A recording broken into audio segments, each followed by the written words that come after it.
Paz a todos. Hoje eu gostaria de compartilhar algo com vocês sobre angústia. E eu gostaria de entrar nesse assunto me utilizando de um texto que nós encontramos no livro de Lamentações. Esse livro, muitos discutem sobre quem é o autor do livro de Lamentações, mas eu vou partir da lógica que a maioria acredita que esse livro foi escrito por Jeremias, o profeta levantado por Deus entre o povo de Judá. E eu gostaria de ler um trecho que está no livro de Lamentações, no capítulo 3, a partir do versículo 18. Diz assim: Por isso digo, meu esplendor já se foi, bem como tudo o que eu esperava no Senhor. Lembro-me da minha aflição e do meu delírio, da minha amargura e do meu pesar. Lembro-me bem disso tudo e a minha alma desfalece dentro de mim. Amém? Vamos até aí. É interessante, queridos, que se você pegar, levando em consideração que esse texto foi escrito por Jeremias, a história de Jeremias é uma história muito triste. Ele foi um profeta levantado por Deus para profetizar contra o seu povo, que o seu povo estava em pecado e que se não mudasse, iria para o cativeiro da Babilônia.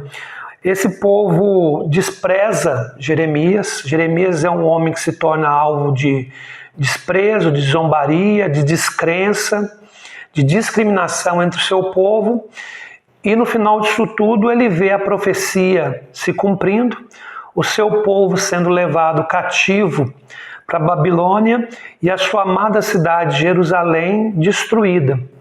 E ele então se encontra no meio de um povo totalmente destruído, assolado, uma cidade também destruída e assolada, e um sentimento de angústia toma conta do coração desse homem, aquele homem que foi alvo de tantas dificuldades, de tantas lutas, expressa exatamente esse sentimento que nós acabamos de ler aqui no livro de Lamentações.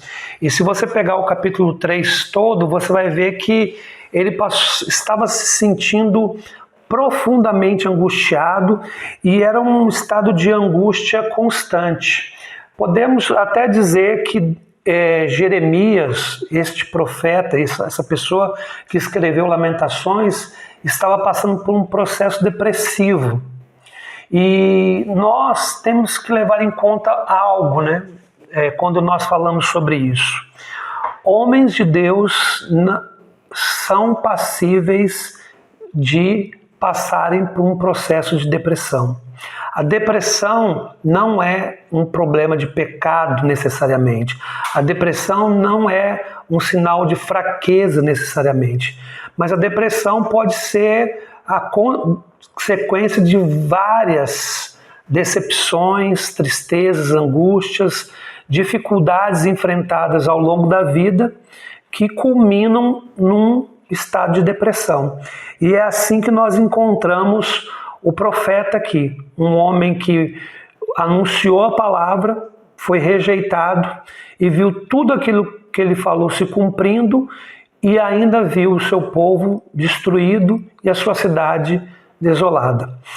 E ele se sentia da mesma forma. Então nós nos deparamos com um homem de Deus que, mesmo conhecendo a Deus, conhecendo a revelação do Senhor, entra num estado de depressão.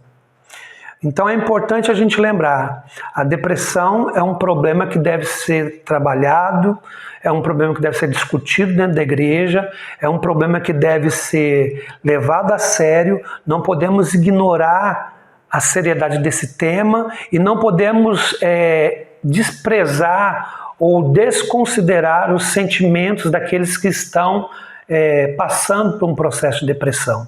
Isso é muito importante dizer. E aí então eu parei aqui de ler no versículo 20, e eu quero então continuar lendo a partir do 21. Diz assim: Todavia lembro-me também do que pode dar-me esperança.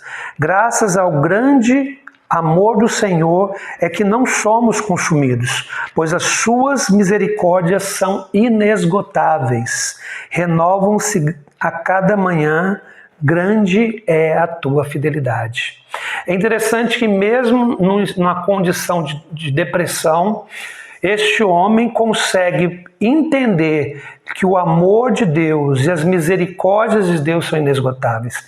Ele encontra paz, de uma certa forma, e esperança para o seu problema e para a sua alma nas misericórdias e no amor do Senhor. Ele entende que no tempo certo Deus irá renovar a vida dele. Então é muito importante nós sempre trazermos essa mensagem àqueles que estão vivendo num momento de depressão.